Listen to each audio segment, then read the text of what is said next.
할렐루야, 새 아침 주님의 말씀으로 청취자 여러분을 축복합니다.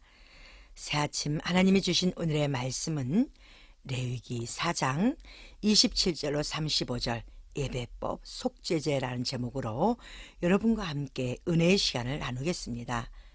하나님의 말씀은 만일 평민의 하나가 여호와의 금령 중 하나라도 부지 중에 범하여 허물이 있었다가 그 범한 죄를 깨우침을 받거든 그는 흠없는 암염소를 끌고 와서 그 범한 죄로 인하여 그것을 예물로 삼아 그 속죄제 희생의 머리에 안수하고 그 희생을 번제소에서 잡을 것이요 제사장은 손가락으로 그 피를 찍어 번제단 뿔에 바르고 그 피 전부를 단 밑에 쏟고 그 모든 기름을 화목제 희생의 기름을 취할 것 같이 취하여 단 위에 불살라 여호와께 향기롭게 할지니 제사장이 그를 위하여 속죄한즉 그가 사함을 얻으리라.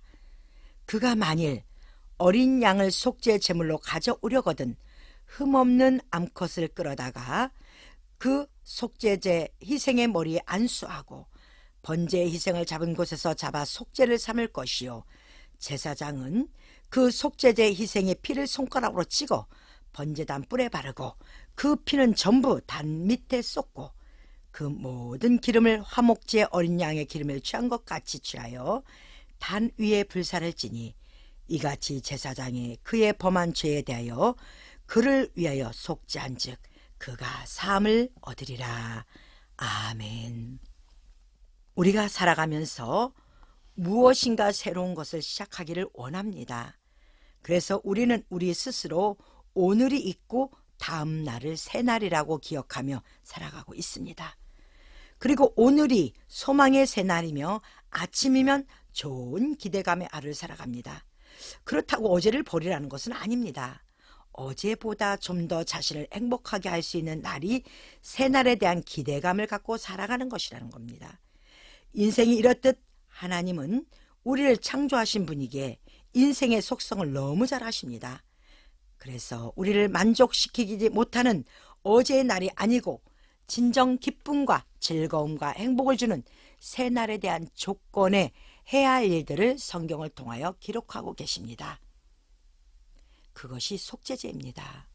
속죄제가 자신과 주님 가운데 거하지 않는다면 그리스도 안에 새 날은 기대할 수 없기에 하나님은 기대하는 방법을 우리에게 가르치고 계십니다. 새 날을 기대할 수 있는 유일한 방법은 속죄제 안에서 행하여야 할 행위가 있기에 하나님은 그렇게 하면 그 날을 주시겠다고 합니다. 사람들이 죄를 짓고 운동 생활을 하면 빨리 그 죄를 청산하고 새로 인생을 시작해 라고 이야기합니다. 아마 그 마음은 누구에게나 다 가지고 있을 것입니다. 그 마음을 기억하면서 하나님의 말씀하시는 속죄제에 대해 상고하겠습니다. 속죄제란 히브리어로 하타트라고 합니다. 벗어나다, 비껴나다. 이 말은 관역을 적중하고 화살을 쏘아야 하는데 그 화살이 관역을 벗어나는 것입니다. 즉 하나님의 법을 가지고 인생을 살아가는데 자신도 모르는 사이에 세상 것이 더 좋아서 하나님의 것을 잠시 벗어난 것을 말하는데 그 잘못을 제사로 용서로 빌라고 하는 것입니다.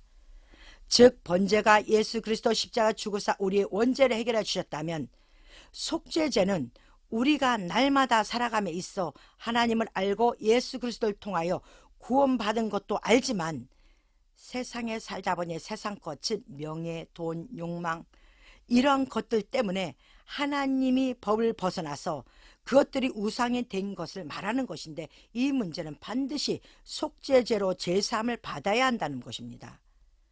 하나님이 주신 속죄제 해결 방법은 주체가 무엇인가에 의해 다르게 드려집니다. 하나님이 나누신 방법은 첫째는 제사장의 속죄제가 있습니다. 둘째는 온 이스라엘 회중 중 나라에 대한 속죄제가 있습니다. 셋째는 족장에 대한 사람 사이의 우두머리가 있습니다. 넷째는 평민에 관한 속죄제가 있습니다. 이렇게 하나님이 나누지 않았다면 우리는 똑같은 형식으로 죄를 위하여 예수님께 나아갈 것입니다. 하나님은 성경을 통하여 명확히 선을 그으셨습니다. 하나님이 원하시는 방법으로 속죄를 해결하고 명확하게 정확히 기록하십니다. 그것에 순종하는 것이 진정한 믿음입니다.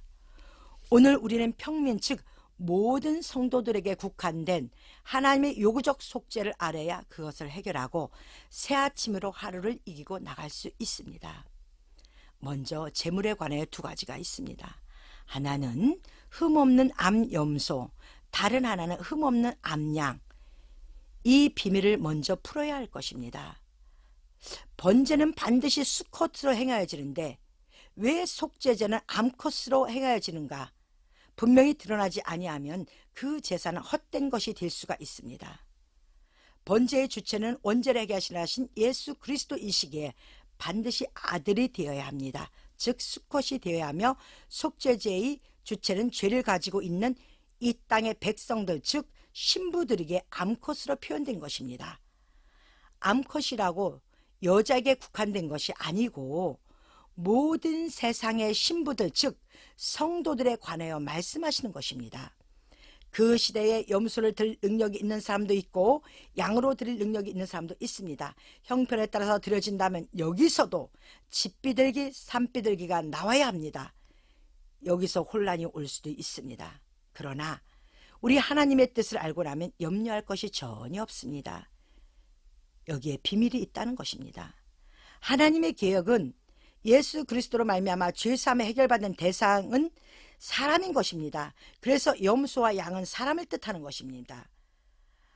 암염소는 육적 삶의 신앙을 적용받은 백성들이요 암양은 영육과 안에 즉 율법과 복음 안에서 신앙을 지키는 백성들입니다. 그리고 믿지 않는 세상 사람들은 여기에 속하지 않습니다. 예수님께 죄사함을 받기 원하는 자들은 하나님 백성들이기 때문에 두 가지 모형의 성도들을 기록하신 것입니다. 그러기에 속죄 제물은 반드시 번제소 즉 예수 그리스도 십자가 안에서 회개의 역사가 나타나야 합니다. 또한 우리 죄사함이 그리스도 안에서 완전히 해결되기 위해서는 기름 즉 성령 안에서 그리스도와 화목을 이루어져야 하기에 모든 기름은 화목제 제물 위에 불살라야 한다는 것입니다. 이렇게 하나님은 주님 앞에 나가는 방법을 명확히 기록하셨는데 우리의 생각대로 우리의 마음대로 절차 없이 나아간다면 기뻐하시겠습니까? 만약에 이것이 율법이다 하고 관계없다면 성경을 부인하는 것입니다. 제사를 짐승에 국한시키지 말고 자신이 그 제사의 주인이 되어야 합니다. 또한 피는 사람들의 생명을 좌우합니다. 그래서 하나님은 모든 피는 생명과 관계에 있다고 늘 말씀하시는 겁니다. 자신 안에 죄의 피가 사함을 얻기 위해서는 먼저 그 피가 제단으로 가서 불에 발라져야 합니다. 불은 권세를 의미합니다. 즉 내 피 안에 있는 모든 교만, 자아, 건방짐 이런 것들을 태워드려지는 제단에서 내 것은 죽고 주님의 권능으로 변화시켜야 할 것입니다. 주님께 회개는 하였는데 아직까지 내 주위의 모든 사람들 중에 또는 환경에 자신의 것에 고집한다든지 상대방에 대한 자신의 교만과 아집이 아직도 살아있다면 그것은 매우 위험한 일입니다. 특히 그리스도인들 중에 나는 저 사람이 한 번 싫으면 두 번 다시 안 봐. 저 단체는 죽어도 안 가. 이런 것들은 죄사함 속에 매우 위험한 것으로 존재하는 것입니다. 예배 드릴 때마다 자신의 피를 제단에 바르거나 뿌려야만 그리스도가 흘리신 보혈의 피가 자신에게 임하는 것입니다. 십자가 앞에서 용서 없는 것이 없기에 우리 모두가 나의 연약함을 본다면 겸손히 내려앉아야 할 것입니다. 단 죄에 대하여는 단호하게 잘라야 할 것입니다. 청취자 여러분, 오늘 새날이 지나간 날들과 다르기를 원하신다면 진정한 그리스도 안에서 속죄 예배를 드리시길 바랍니다. 이 새아침 진정한 속죄 예배와 함께 출발하신다면 분명 여러분은 하나님의 축복의 대상이 될 것입니다. 하나님이 온전하신 복을 누리시는 청취자 여러분 다 되시길 간절히 축원합니다. 아멘.